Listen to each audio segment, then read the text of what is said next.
In this video, I will show you how to order free packaging on USPS.com.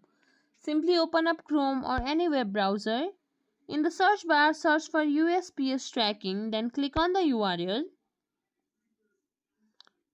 Then you will be taken to their homepage if you click on their logo. From there, tap on this 3-line menu bar in the top left corner. Then click on Sign In.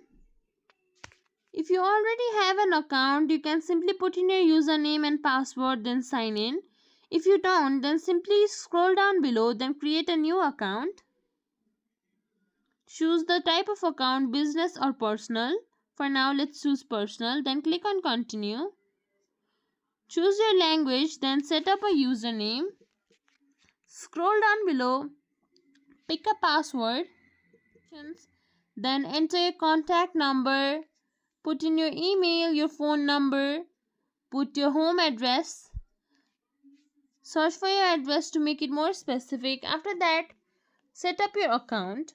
Once your account is set up, there you will find free shipping supplies section.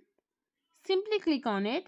There you will find a list of items. Select all the desired items, then add them to your cart, then proceed to checkout. After that, you can get them delivered to your door for free.